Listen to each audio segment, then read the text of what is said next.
Right, I've got a take for you boys. I don't know how spicy you're going to think it is, actually. So I've made like the framing what makes it a hot take. Right, basically, I think fucking Heroic are the new all-time great chokers in the vein of old TSM, like when Astralis used to choke with Carrigan, etc. Because the parallels are crazy.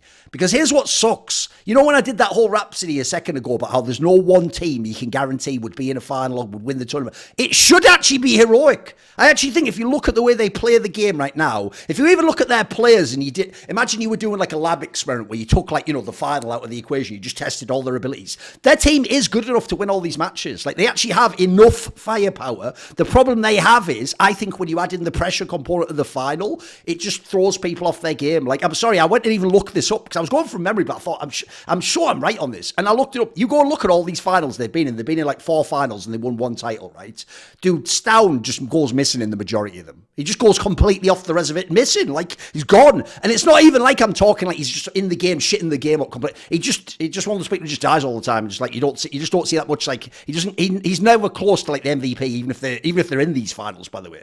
Then I'll add in, it was obviously back in the day in TSM, it was Carrigan. Now it's Cadian. These are both mega IGLs, but there's also, here's another thing I notice about them. These teams are fucking streaky. That's one of the things about Heroic that's so weird to me. If I actually look at their identity as a team and the way they play, I would think they would be the best grinders. Do you know what I mean? I would think like if they lose a round, they would like have a way back in. Dude, this is a team that first of all is mad toothless when they go off guns. When they go to like a Tech 9 or something, you're not afraid of it. This isn't old fucking Navi that like make you shit your pants. You actually know like, they're probably not going to get much done here. Like essentially everything has to go right for Heroic somehow with their game. And part of that I think they have some choke in them, mate. Like their best player chokes. I think Cadian sometimes chokes with the calls in the final. And I'll just throw this out there. The reason why I also think I think they're chokers is because when you look at those finals they were in, the joke is the one they won was the one that maybe on paper was the least likely to win. Think about it, right? At Rio the Major, they played outsiders. I think actually Heroic should have been the favourite for that. They should have won it, but I knew they fucking wouldn't because Outsiders was there to catch the throw. Then you had the one they won over FaZe. That was actually the one on paper would have been fine to lose. That's an all-time great team, but you actually won that one, which almost implies, by the way, and this is what kills me about this take because I think it's true. The reason why I think they won that one is because when you know you're the underdog, you don't have the same pressure. You actually play different, which used to be the old MO of Heroic, remember? When they were the underdog against Na'Vi, when now he's top dog, they used to play him as close as anyone in the world. When they became a top dog themselves, they lose. Then you go after that one. The G2 one at Katowice was actually pathetic. They were leading in every bloody game and they lost 3-1. And like, actually, when you look at the end, it's like G2 was going to win that all day long. And then obviously this most recent one, I actually think they should have been the favourite for this one. Like, they should have won this one. They should have beaten Vitality, mate, is always going to give you chances and weighs in. And somehow this team just folds up. I actually find it really sad because I've often said this. Like, this is why I also draw a parallel to TSM 2015. It's actually probably my favourite team to watch right now. I really enjoy watching Heroic play, but I'm just really sick of these fucking chokes. Because at this point in time, like that team, I'm just ready for it now. And I'll add the last detail, which is why I did the parallel, which is the thing that always used to kill me about TSM 2015. Is if they go to a smaller tournament or just the next tournament and play the same team that beat them in the final in like the quarters, they'll beat them every fucking time. And when they beat them, you go, they've gone over the hump, guy, and then they just get to the final like, well, same shit again. And that always kills me inside because it means you can beat all these teams. If something happens to you in this big pressure moment that isn't, it's not even like the opponent's making it happen always. So what do you think, guys? Because to me, I know it's a bomber, but that's like essentially, I think this should sort of be the Heroic era almost. Like, dude, they're not only in every final, but like they should have a bunch of these trophies. They could have like 3 trophies right now. They could have even won a fucking major. It's outrageous. Well, the first thing I would bring up in this, the greater context of Heroic and their choking in late kind of game situations or late stage tournament situations is that Cadian himself, I looked this back up like a long time ago, like basically everything Cadian did, say pre 2019, every time he was eliminated from a big tournament, it was not like, oh, he played super well, but the team let him down. It was like he was basically bottom-rated player for his team in a lot of elimination games. So he himself has a history of individually choking in big moments and just like being the reason that his team loses big games. And so he's kind of, I think, tried to like fix that narrative because with just like building a really thorough system, like trying to like assemble this team that's more like it's like the greater than the sum of its parts type of deal. But that also I think means that like because everybody believes in the system so much for Heroic, it's almost to a fault. They think the system's just going to carry them into these round victories, when it's like, no, like Stound, for example, it almost feels like when you're watching him play in a late tournament stage, he's like on autopilot. Like, he just thinks that if I just follow the strat, if I just follow the entry route, it's going to carry me to success. I'm just going to trust the flashes. But it's like, you watch Twist, you watch Rops in these late game situations, and it's like, if they think the flash is a little bit bad, they're not going to go. If they think like that's not the best fight right now, they're going to hesitate. They're going to take what they think is the best fight to deliver the finishing blow to try to win a tournament. Like, they're always going to go beyond the strat if they don't think that Kerrigan's call is great. And Kerrigan's obviously still a great caller, like not to take anything away from him, but it's just these micro moments where you could just tell Heroic just kind of lose their hands. It's almost like they're just aiming with their keyboard. They're just like, if I just follow this entry route, the magical things will happen. Like, the kills will just magically serve themselves up to me. And I think that's where Heroic falls apart, because structure is supposed to take away some of the onus from the player that they think they need to like always be that next guy, that guy that's going to do something. But for Heroic, like, it's almost like nobody takes that responsibility upon themselves to go above and beyond. Also, two things. I'll just throw two jokes in there. One, obviously, Cadian, huge fan of Kyle Shanahan's offensive play calling. Just a joke for NFL fans there, if look up the old Falcons, right? And then the other joke is this, right? I've actually figured out how you can fix this, though. Because, before every big game, Cadian gives that, like, Al Pacino, a few inches more any given Sunday type speech where he goes like, guys, and they always have the camera on him, like, believe in each other, fight for each other. Like, at this point in time, logically, I know how that can work. Just meet the opposing team for the final outside the toilets. Give them that speech, and then they'll be completely ruined and mind-fucked and broken, and they won't come through in the big moment. So the problem is you're giving it the wrong team, Katie, and you keep fucking up your team. Go give that speech to, like, Navi or something, mate. You might win the tournament. Like, give me a break. Because that's the other thing that I hate about this. Guys, he's given the hero speech every time. It doesn't work. Like, he's losing all these ones. Go on, Kazan. What's your take? Come on, mate. It's just like, I absolutely agree. They're chokers. They choked like many finals. Like, they should have been major champions. They should have won this fucking thing. It's like even the Katowice against G2, who was like firing at all cylinders. It's doable, right? They won that. Like, it's three massive finals. Why are they losing this? I think one of the reasons is exist. Okay. I think he doesn't have the experience. He does have the brain. Like, he does know the game. The guy is the legend, right? He does have the brain, but he doesn't have the experience how to organize his team, how to get them into a right like mindset without this noise that's around them, right? When I was doing my team, when he had like a big game coming up, everything that was happening, I took it on me. Everything on outside of the server, everything, like the crowd, the admins, the fucking analysts, everything, the desk, everybody, everything. It was like all on me. Just I fucking absorbed every noise that I possibly can, so they don't have to hear or feel any noise coming. Do you know what that technique's called, Maui Snake? It's called his aha moment, because he took it all on him. So keep going.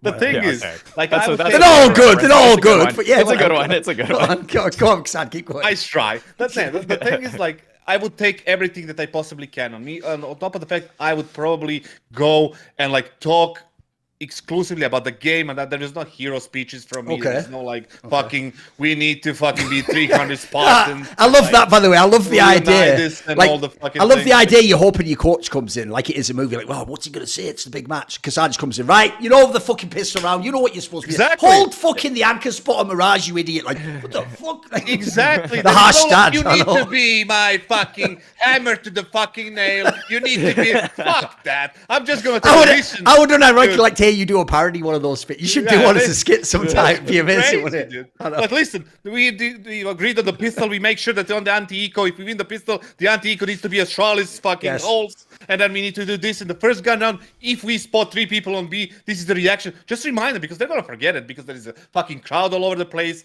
Everything is fucking, drummers are fucking slamming. It's like those 20-year-old kids, like, they're gonna forget about this. Dude, you know that's even an area, Kassad, when you say that actually makes me realize that is actually mad under like developed, because if you think about it, dude, even pro sports coaches do that. Like, if no one remembers, like in that famous one where the fucking Giants beat the Patriots, if you ever listen to like the mic'd up, even Belichick, who's probably the greatest coach of all time, does exactly what Kassad's talking about. Like, when you come out of the timeout, it'll be like, right, let the Manningham guy go, like, we're going to cover the other route, or whatever. You're right, they always give the reminder right before you go in the game, exactly. Don't they? Like, if I have a 30-second timeout on 14-12, right, I'm not going to say, listen, guys, we need to gather all of our strength and we need to fight through these fucking hard times, and then we need to go and charge into the victory. No, I'm saying, listen, guys, they're playing 2-1-2 all the time, and we need to draw some fucking utility and execute on fucking B. Dude, what I love is, I just love the way. I love the way he sort of like accidentally, his parody version of the movies is actually better than like the real movie speeches. It's pretty good, isn't it, Maui? Like his sort of material's good. It's like he knows where to go with it. It's good. The thing is, like, if I need to say, like, listen, your lurks, they need to be a little more passive. Like, don't go aggressive lurk because their rotation is delayed, right? So you're not gonna catch the kill. Whatever. Like I'm saying, what I spot for those 30 seconds. I'm not going into some fucking Titanic, sad fucking moments, whatever, right? It's just how you utilize. The second part of my point is Cadian.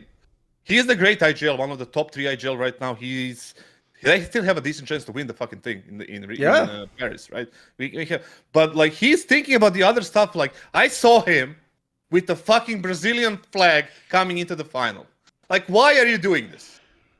Why are you carrying Brazilian flag? Are you trying to win the crowd for you? Why are you even thinking about that? Why is your mind before the final thinking about the Brazilian crowd and the Brazilian flag? Your mind should be focused on the 2 maps that you're going to be playing, or 3, right? And that's once you win, once you leave the trophy, get the Brazilian flag out, get the Danish flag out, lift them up, say thank you, fans. It's because of you that I'm doing this. I love what you did for me. You changed my life. I love this game. You are the big reason of it. I love you, Brazil. See you next year. That's what you say. And that's how the fans like you. Going into the grand finals with the Brazilian flag behind your back is just something that I wouldn't allow as a coach. I would just say no. Okay. The second thing is like dancing after the clutches. Like, did you see that shit? Like, if I was a coach, I don't know what I would do. I'd probably call a timeout. Sure. And immediately derail that into some conversation about fucking game. Right? Because if you won that clutch, won a sick clutch, right? It was a fucking glorious clutch. It was a fucking, highlight, whatever. Like, it was amazing. This thing can fucking turn the game around. And instead of just like giving a fist bump and immediately focusing on the next round, just fucking saying like, listen, we want this. We are low on money. We don't have this utility, that utility. We need to make sure that we execute this. He's just looking at the camera and just fucking doing this shit. It's also wild because, like you say, he's the IGL as well, bro. Like, as you said, the IGL's supposed to be like, right, next round. He's like, excuse me, dancing with the clutches. Like, what the fuck? I know. What fucking timeout. It's in the final. Utility. We lost all the people. We have no money. We need this next round, boys. I love it. He's going to execute this and that. We are not dancing. Why are you looking at the fucking camera? There is no camera for you during this final. No camera. Cameras are after. You win the final, you grab the fucking trophy right here, and you carry it in front of the fucking camera. And you can ask me whatever the questions you like. And that's what you do. You don't dance in front of the cameras, you don't carry the flags. And this is what he needs to work on. Like, you are the IGL, there is no dancing for you. There is no fucking flags for you. Talk to the crowd after. Like, do the fucking dances after. Make TikTok videos. I don't give a fuck. When we are on the server, when the map is going and happening right now, it needs to be happening right now. I would never allow that as a coach. Maybe that's why, I'm not a coach. But the thing is like, the thing is like, those things that they pissed me off. And look at any other sports coaches. Like, would they allow something like that? Just imagine if Tom Brady and Bill Belichick, like during the timeouts, Tom Brady's like, just fucking dancing and like, just fucking thing. You heard those mic'd up things. Like, they're talking about the games. Like, it's just the mix of those things that are kind of caught my eye. But they are definitely one of the favorites to win the Paris thing. And I want them to win together with G2. I want them to win, right? It should be a good final between Dev and G2. And whoever wins, wins. But it's also, when we talk about Stan and like these people, that like kids that are choking, that is expected from them. That's where you need the coaching staff, your IGL, your fucking whole system to help them get over that. He's 21 years old. Like, obviously, he's going to get to feel the pressure. He's going to try to follow the threat, like Maui said. He's going to try to, like, kind of, why did Elige and Twists are not the same as Stan? Because they had, for example, they had Zeus as a coach, right? In Liquid. Sure. They had Zeus as a coach. They had proper coaching, system. They had somebody to take off the pressure from them, and just focus them on the game and just cancel the noise that they have around them. It's like, it helps a lot. This is like obviously, I'm not like blaming Exist don't say he's bad. He just needs like more experience in those things to kind of organize. Maybe he's good for the game. Maybe he's not good for the other stuff. But Sure. that's something that needs to work on. But that's my take on Heroic. That's what they need to do, and I think it lasted more than I expected. Here's the thing, in a way, you made your own mini take, which is like it exists as part of the problem. I will say on that topic, though, like I sort of see what you mean, because the problem is people are actually going to probably take that as all what the fuck exists? Like, yeah, but all the things you're thinking of is him as a player, you idiots. Like, remember, a coach is a different role. Like, you can't just immediately act like you won as many tournaments as a coach. And then also, I'll even say on this particular very specific issue of choking, he might not even be a very good coach for this team, because spoiler, Exist himself was a very clutch player his whole career, and his team's NIP, I would say, didn't choke. Like, they're one of the all-time great clutch teams of winning when they fucking they used to, people know this, they stole some of those fucking Auckland titles just on the way out the door. Like, they should have been done years before that. So I also think in that scenario, it's a bit like the famous reason why you wouldn't want like Michael Jordan to be your coach, because he really is just going to do simple like, do this like I would. And you're like, I'm not you fucking idiot. Like, you were the best ever. So same thing. How's Exist going to tell these guys how not to choke when he never had an issue with that? He's just sort of like, I just don't choke. Yeah. Like, so already. And then the other thing, I'll just throw this out there because I have also thought the same thing, Kassad. All I'm going to say is this. Look, pandering to the crowd's one thing. But if you come from my country, by the way, and I see you at an event with the flag of another country in the final, when you're trying to celebrate what's going to be your greatest moment, when you come home, you're fucking Brazilian, mate. You're not from Denmark. What are you talking about? You were trying to win from Brazil, my dude. Like, nah, fucking Royal Arena crowd, we ain't feeling you, my dude. That ain't it. Like, because what is it? Which country do you represent? Like, why don't we just do this for every country? Why don't every country, everyone just lie and pretend they support that fucking home crowd? Like, oh, hello, I've got the French flag here. What's up, guys? By the way, spoiler, No one will do that. They're so outrageous, probably some fuck will do that in the event. I don't know who it'll be. It might be No simple or someone way. will see. Someone will do it. Someone will bring in a No. French flag, I guarantee. I just think know with it being in Paris, the crowd's going to be way more diverse, though. So, like, I'd hope they don't try to pander like that. It's not going to work. I hope not, anyway. See more cool, funny, interesting clips based on topics from my content? Well, subscribe to this channel then, or, be a pleb and don't.